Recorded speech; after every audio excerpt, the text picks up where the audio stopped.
Здравейте хора! Днес реших да направя този опушен класически грим за вас.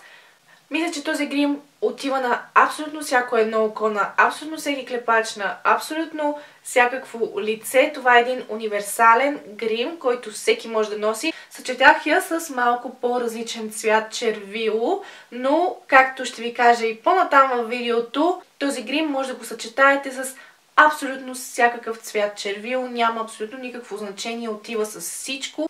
Окей, без повече допълнения, нека продължаваме към самото видео. Днес мисля да направя грима на лицето ми по малко по-професионален начин. Или по-точно ще ви покажа как правя грима върху клиентите си, когато правя грим върху клиенти. Окей, нека започваме първо с базата, както винаги. Това е база на Крелан. Ще я нанеса с ръцете си, въпреки че върху клиенти не я слагам с ръце.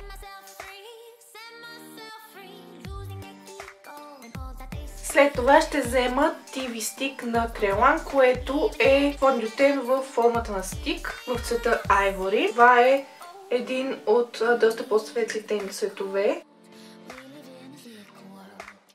И както казах, марката Крелан е професионална марка и често се използва в телевизията. И сега с бъфърчетка на Sephora ще разнеса фондютена.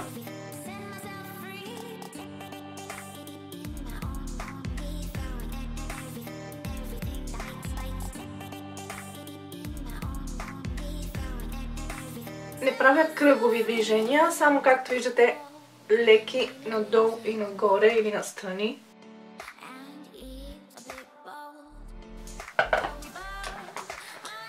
Може да използвате и Beauty Blender, ако кожата ви е много суха, такъв тип четка не е много добра опция. И въпреки че моята кожа е малко суха в момента, реших да ви покажа как нанасям с нея този фондютен. Окей, сега ще взема коректор на MAC. Това е Pro Longwear коректора, който съм си го прехвърлила в малко контейнерче. И с плоска четка от изкуствен косъм ще взема продукт. Не ми трябва много с този коректор, защото е изключително покривен. И сега ще го нанеса така под очите. И с четката единствено ще го поставя под очите, няма да го разнасям с него. По този начин. И сега най-обичам с този коректор да използвам пръстите си, така че с безименния пръст ще започна да разнасям коректора. Както виждате, пръста не го драгвам, а само единствено с потупващи движения го разнасям.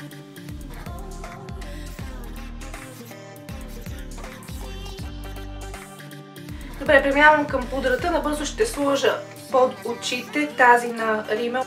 Вече съм говорила за нея в миналите си видеа и в момента ще използвам нея само единствено под очите, защото е малко по-светло от следващата, която ще използвам.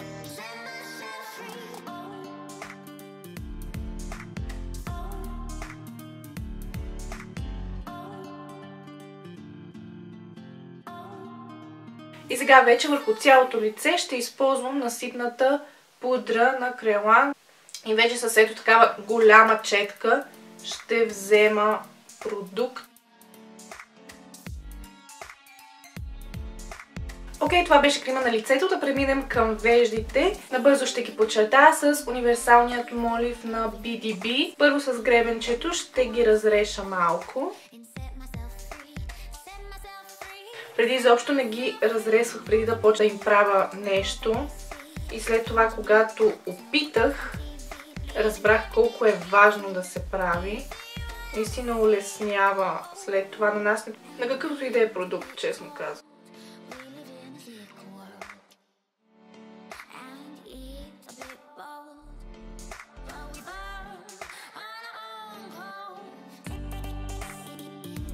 И след това отново ги разрествам.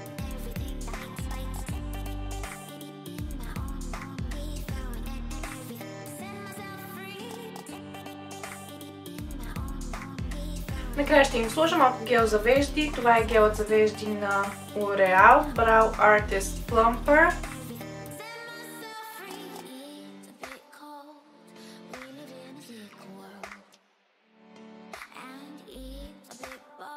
Както винаги, първо ще използвам база за очи. Това е Paint Pot на MAC в цвета Soft Ochre.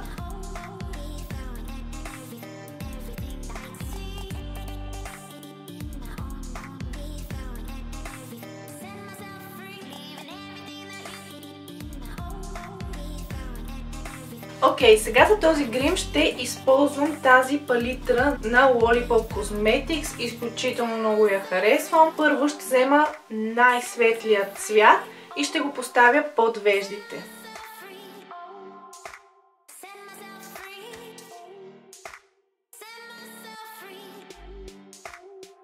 Реших да сложа тиксо, за да получа по-изрязан и почистен ефект. Първо ще взема този цвят тук и ще го поставя в свивката на окото.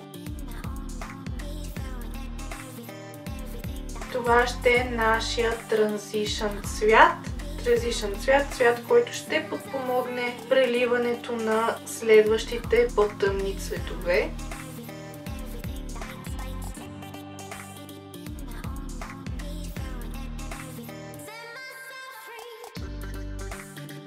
Сега ще взема този цвят тук и вече с малко по-гъста четка ще започна да потъмнявам свивката, но вече ще се концентрирам в по-долната й част. Ще гледам да не изнасям цвета прекалено нагоре, защото ще се изгуби този опушен ефект. Сега ще взема още по-малка четка и с този цвят тук, който е съвсем леко малко по-тъмен от миналия, който използвахме. Просто продължавам отново да потъмнявам свивката на окото. Тези два тъмни цвята са едни от най-любимите ми цветове в тази палитра, защото са доста топли. Този грим може да го направите както искате, не е нужно да го правите с такива топли цветове, както аз го правя. Може да го направите и с студени кафяви цветове, и с черно и сиво. Въобще това е един универсален грим. Аз по-скоро ви показвам техниката. Ако мислим, че нещо не изглежда добре при лято, се връщаме с миналата четка и си го преливаме. След като сме направили нещо такова на очите, мисля, че е време вече да сложим тъмен цвят на самият клепач. Мисля отново да взема този тъмен цвят като начало на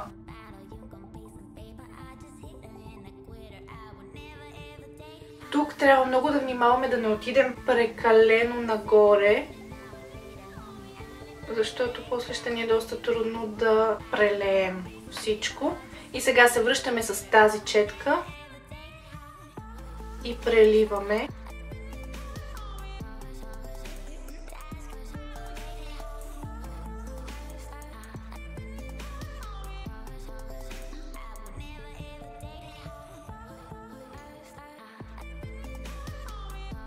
Сега ще взема ето този доста по-тъмен цвят от палитрата. Продължавам да потъмнявам окото, но този път ще се концентрирам в по-долната част. Този вече цвят съвсем ще внимавам да не го изнеса нагоре.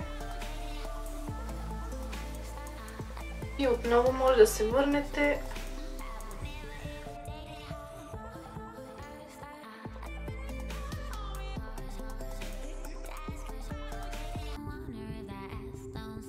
Сега ще взема това тъмно кафяво от палитрата на Viseart, защото той е доста по-тъмно от тези цветове. Аз искам да направя частта при миглите доста по-тъмна.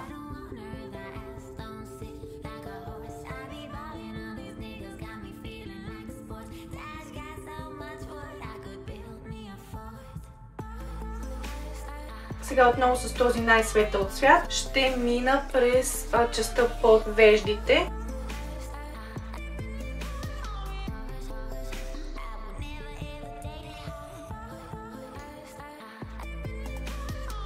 Окей, сега с тази плоска четка и отново ето този цвят тук. Ще подчертая долният клепач.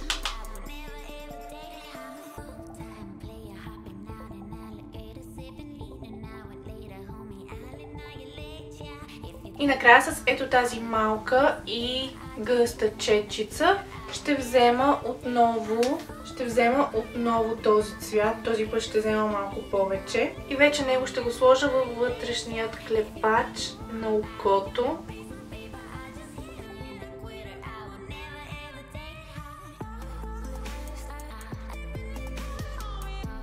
И каквото е останало, и него ще го сложа малко под веждите. Сега ще извия миглите с нормална миглоизвивачка. Правя го само единствено, за да ми е по-лесно да си сложа спиралата. И сега просто ще си сложа спиралата, която в момента използвам. Сега ще си сложа черна гел очна линия на L'Oreal във вътрешният клепач. Ще използвам абсолютно любимите си мигли, които просто в момента не мога да използвам никои други. Това са миглите на Aura. Както винаги продължавам с скулите. И както винаги ще ползвам моята скулптурираща палитра на Makeup Revolution. И за скулптуриране ще ползвам, както може да се види, ето този цвят тук.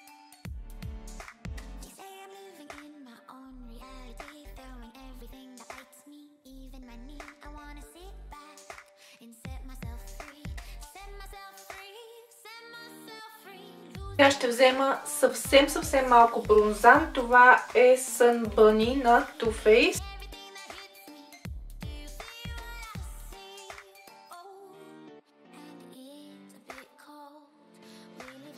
Ще сложа малко и на челото.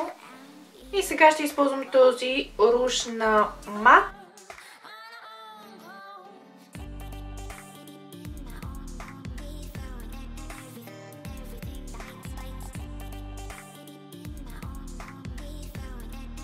Сега ще използвам новите си любими хайлайтери, а именно от същата палитра.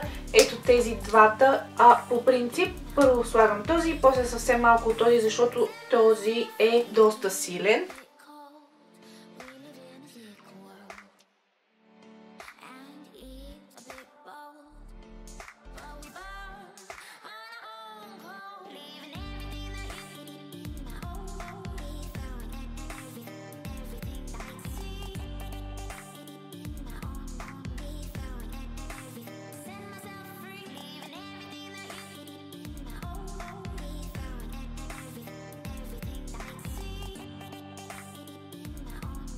Добре, първо ще използвам молив на Gosh. Това е от техните моливи за устни в цвета Chocolate Kiss.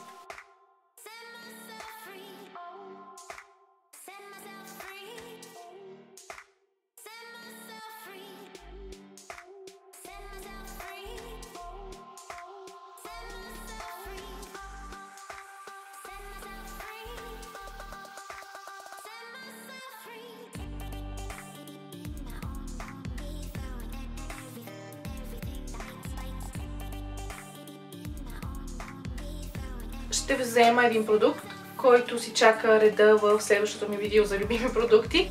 Това е течно червил на Golden Rose.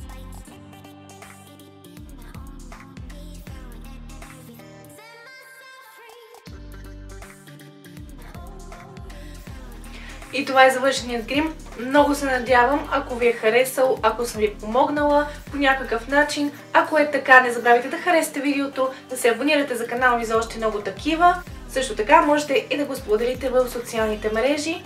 Много се радвам, че останахте с мен до края. Това беше всичко от мен за днес. Чао, чао и до следващия път!